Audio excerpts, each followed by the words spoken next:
Jeff Goldblum hosts and produces the National Geographic series The World According to Jeff Goldblum, which is streaming on Disney+. The show takes a closer look at seemingly ordinary topics that we might not think twice about, like sneakers, ice cream, denim, and several others, and it explores what really makes them special. So first off, I mean, you have literally the entire world to choose from in terms of potential topics. So how is it narrowed down to the 10 that were covered in the first season of the show? Hey, that's a good question, Daniel Montgomery. Thank you so much for doing this, and so nice to meet you, even under these circumstances. I hope you remain well and safe. So I love that show, and the National Geographic people are so smart. I'd done a few episodes of Explorer just experimentally, and we liked each other, and then we started talking about this show, and then it came time to talk about what the subjects would be, and we all liked the idea, after we got to talking about it, of things that were familiar to everybody, like you say, and that people particularly, a lot of people particularly loved and had great affection for, and that were part of their lives, and that connected people in a real way. And then they wanted to know, they were very collaborative and sweet with me, and wanted to know which subjects I was particularly interested in, curious about. We sort of discovered that they didn't necessarily have to be subjects that I was learned about, but that I could have some interest in learning, and I didn't have to pretend for the show's sake that I knew more than I did, that I would learn along with the audience as we invited them along, and discover unexpected, surprising facts and science about its history and its connection to all of us, and its the possible future uses of these things. And they were interested in how some of the subjects and items might have an autobiographical relationship to me, and might be a little portal, a Jungian, dreamy kind of portal into something that could send me back into my childhood experiences, possibly, and associations of one kind or another. And that's how we did it. They were very generous. And when it comes to topics that you weren't necessarily as familiar with, like, to what degree did you research them ahead of time, or not at all ahead of time? Did you want to go in, go in cold, go in fresh with just your curiosity, or did you want to have some sense of background? A little of both. Mostly, we discovered as we went along that that we all liked, me, potentially being spontaneous and extemporizing as I was going along my thoughts to the listener and watcher, and really find out about these things. We made sure that, for instance, we most times would never have me on the location before the camera witnessed me encountering it for the first time and actually meeting the people. I didn't have really any exchange with them before the camera witnessed us doing that. And in preparation, we got to talking about it, how it might, what ideas I might already have about it, what I was interested in. And then they would cast these people, and kind of figure out what they might have of interest to contribute, and set me wise to that a little bit, so I could not leave the scene without having gotten a nugget or two that were important.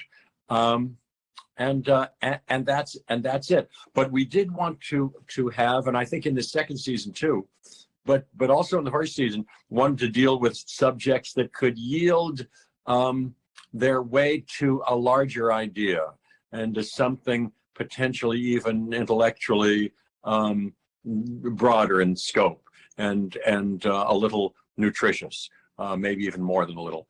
And toward that end, we started to talk to, and now for the second season, we got Kurt Anderson involved, who wrote a book that I was particularly fond of called Fantasyland.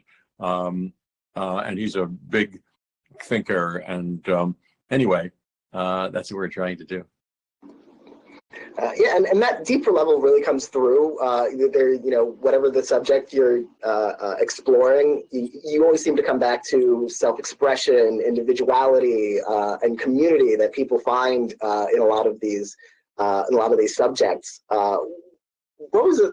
Were you ever surprised by how emotional some of the topics were?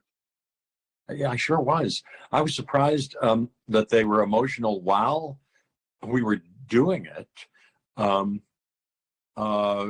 Many of them, and then finally when I saw them and saw kind of what they added up to, many of them kind of get me deeply, maybe because I really am kind of revealing something personal about myself in some ways, and so they're like interesting home movies. Well, sometimes we include photographs or a little footage of me when I was a kid, but a lot of them kind of went deeply for me. I know that episode about bicycles was touching to me, and how that whole city had sort of revived itself with this bicycle, and how the people who were deeply caring about making a beautiful bicycle were contributing to a community that was invigorated.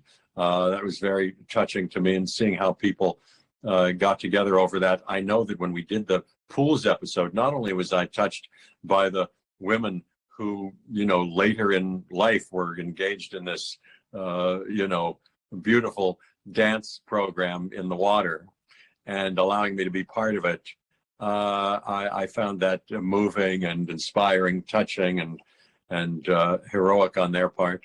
And but when we did that episode, also we went to that NASA Neutral Buoyancy Lab in Houston, and talking to astronauts who had been up there. This wasn't on camera, but there was a very interesting guy who'd been up in the space station for many months, and he realized, he told me that they'd found out something about the people who went up. Never any of the women, but all of the men came back with something in their right eye, not the left eye, that was abnormal. And they didn't know anything about it. And he likened it to when sailors came over from one continent newly to another, and they suffered from scurvy, and they didn't realize till later, what is this, and what are vitamins, and what's vitamin C, and how can they fix it, and all that stuff. He thinks we're on the brink of learning, as we often have with a program like that, more about things that could be helpful to our everyday lives. But I'll tell you, when I was in that episode, also, I talked to the wife of an astronaut who was currently up in the space station, and he called me. They had some way of communicating on my phone that I'm talking to you right now on. He called me clear as day from the space station. I had a nice talk with him. And then the wife told me about how when I don't know whether this is publicly known, but when he went up there for the first time, because this was his second attempt up, there was some kind of horrible malfunction. The thing went haywire, and they went off in this, as I didn't know they could, in this kind of lifeboat pod.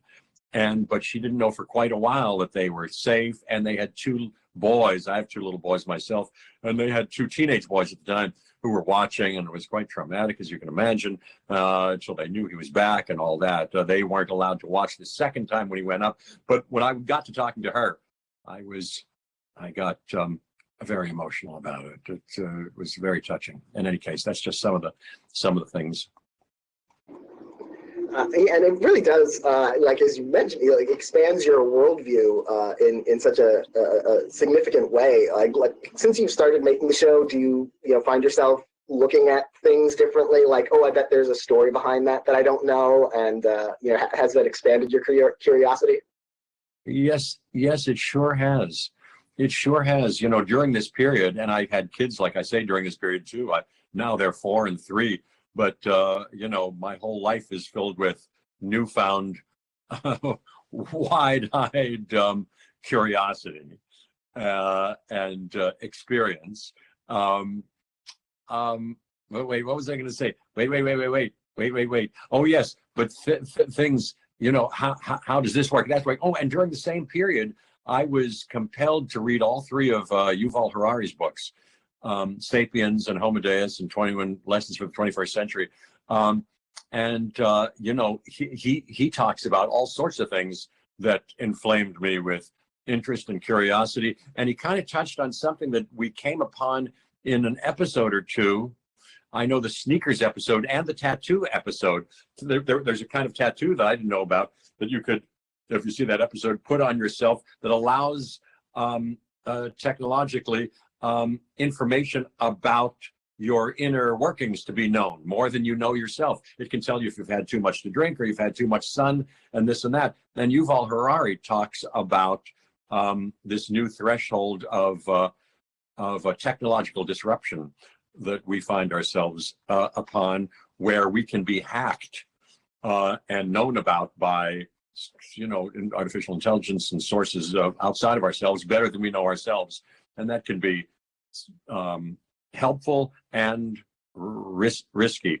We do another episode, Sneakers, where they put a pair of glasses on me and it reads my experience. It's intended to read your experience and how you feel about the shoe and this and that. They give it to Tom Brady and different people so they can find out if this shoe is going to work for somebody like that. But it's the same kind of issue about the new technology that can, you know us very deeply. It's one of those issues that we need to institute global cooperation around.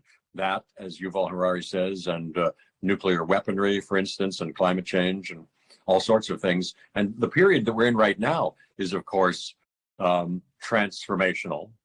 And it's going to change everything if we go back. And when we go back to doing more episodes of the show, I'm sure it'll do its work on how we do things differently, you know, in many ways. And that sort of scanner that detects your emotions in the Sneakers episode, you know, it managed to read you correctly when you were trying to act out the emotions. Did that feel very validating as an actor? Is that something you might want to take home when you're learning lines and preparing for a role?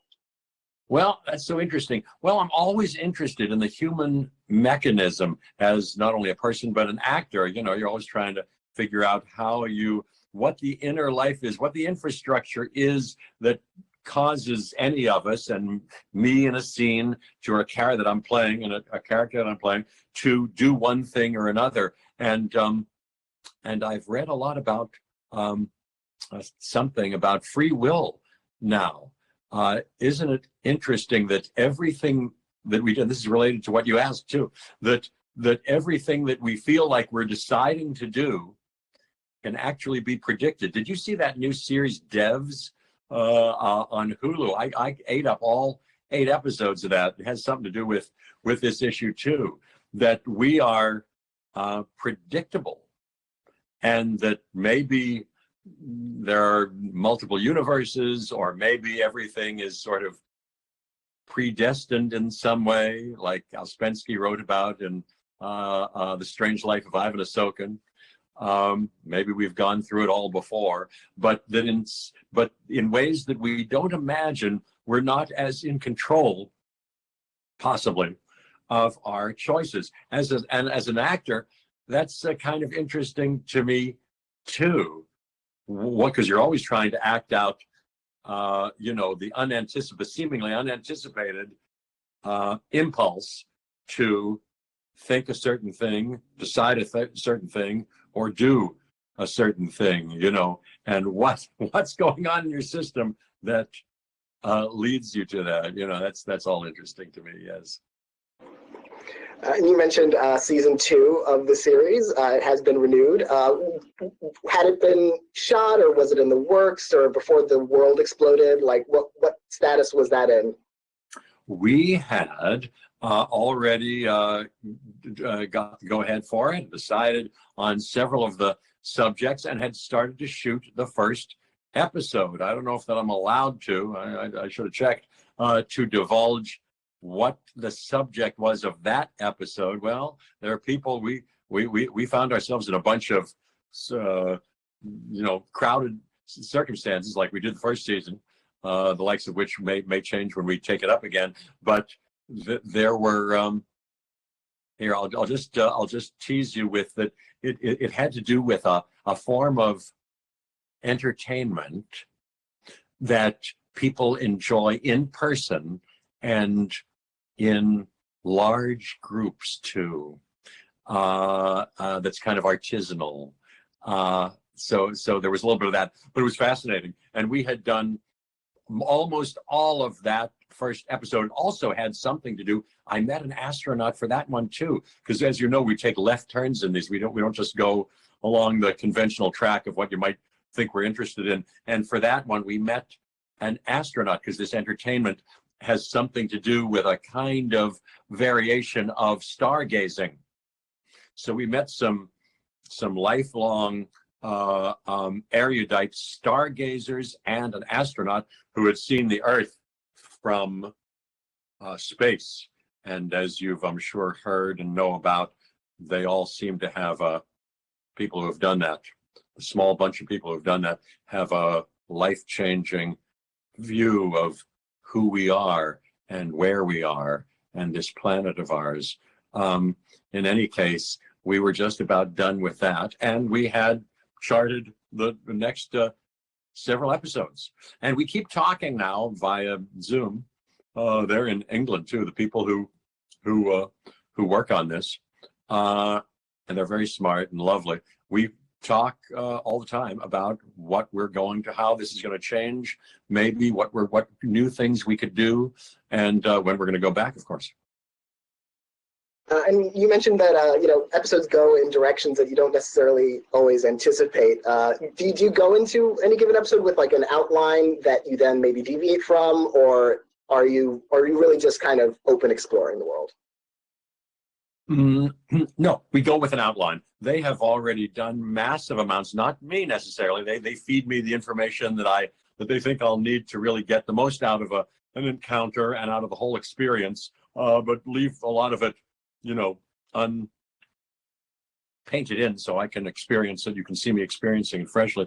But no, they need to do a bunch of work. It isn't just me going, gee, ice cream, where can I go? Sometimes I get a notion about where we might go, but a lot of that is pretty charted because they've had to cast so-called people and kind of find the interesting people who are involved with that and situations. And sometimes we find ourselves, as you know, at an event that only takes place once. We were, once a year or something. We were at the demolition derby for RVs and this and that, other things like that.